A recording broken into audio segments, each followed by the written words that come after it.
Menjelang lebaran itu rasanya unik. Di satu sisi hati hangat, aroma opor, ketupat, takbir berkumandang. Di sisi lain ada deg-degan level dewa.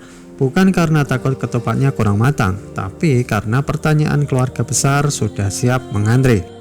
Sekarang kerja di mana? Gajinya berapa? Kapan nikah? Umur segini kok belum punya rumah? Dan kamu duduk di sana sambil senyum tipis. Dalam hati berkata, ya Allah, ini lebaran atau sidang evaluasi hidup. Nah, disinilah seni menjadi stoik diuji.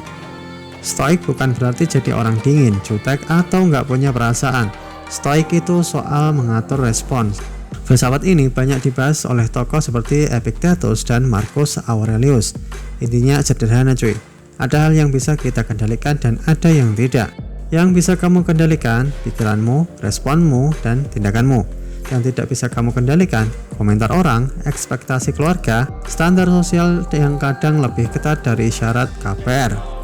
Menjelang lebaran, tekanan sosial itu naik drastis. Media sosial penuh dengan foto outfit baru, mobil baru, pasangan baru. Seolah-olah semua orang naik level bersamaan.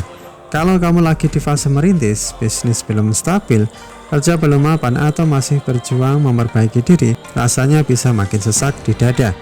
Tapi stoik ngajarin satu hal penting. Perbandingan adalah sumber penderitaan yang kita ciptakan sendiri. Kamu tidak bisa mengatur timeline hidup orang lain. Dan kamu juga tidak bisa memaksa hidupmu harus sejajar dengan sepupu yang sudah punya 2 anak dan cicilan rumah.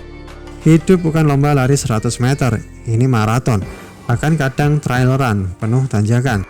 Marcus Aurelius menulis dalam bukunya Meditation bahwa gangguan bukan datang dari kejadian itu sendiri, tapi dari penilaian kita terhadap kejadian tersebut. Artinya, bukan pertanyaan kapan nikah yang bikin sakit, tapi cerita di kepala kita setelahnya. Kok gue kayak gagal ya? Mereka pasti nganggap gue nggak jadi apa-apa. Gue tertinggal jauh, padahal bisa jadi mereka cuma kehabisan topik obrolan. Menjadi stoik menjelang lebaran berarti kamu datang tanpa beban pembuktian. Kamu tidak datang untuk pamer pencapaian, kamu datang sebagai manusia yang sedang berproses. Dan percaya atau tidak, ketika kamu tidak lagi sibuk membuktikan diri, auramu berubah. Kamu jadi lebih tenang, lebih stabil, lebih dewasa.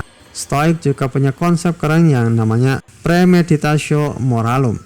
Membayangkan kemungkinan terburuk sebelum itu terjadi. Jadi sebelum datang ke acara keluarga, kamu sudah siap mental. Oke, pasti ada yang nanya kerjaan. Oke, pasti ada yang bandingin. Oke, pasti ada komentar soal fisik. Ketika itu benar-benar terjadi, kamu nggak kaget, kamu sudah siap, mentalmu sudah pemanasan.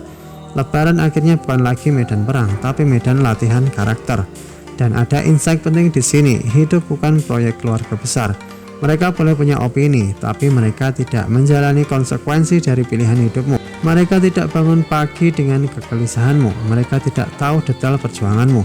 Jadi kenapa harus menyerahkan kendali emosimu kepada mereka? Menjadi stoik juga bukan berarti kamu anti kritik. Kalau memang ada yang perlu dibenahi dalam hidupmu, ya benahi. Tapi bukan karena tekanan, bukan karena gengsi, melainkan karena kesadaran. Lebaran seharusnya jadi momen kembali ke fitrah, bukan ajang adu pencapaian. Kalau kamu bisa duduk di ruang tamu mendengar pertanyaan klasik itu tanpa meledak dalam hati, tanpa merasa hancur, tanpa merasa perlu membalas dengan sinis, selamat, kamu sudah naik level cuy. Karena kedewasaan itu bukan tentang punya semua jawaban, tapi tentang tahu mana yang layak mempengaruhi kedamaianmu. Jadi di tahun ini coba datang ke lebaran dengan mindset baru, bukan untuk membuktikan siapa kamu, tapi untuk melatih siapa kamu. Tenang, stabil, sadar diri. Karena pada akhirnya kemenangan terbesar bukan ketika orang lain mengakui pencapaianmu, tapi ketika kamu tidak lagi terguncang oleh opini mereka. Bukan tentang pembuktian, tapi dengan ketenangan. Sekian dan terima kasih. Tetap semangat, King.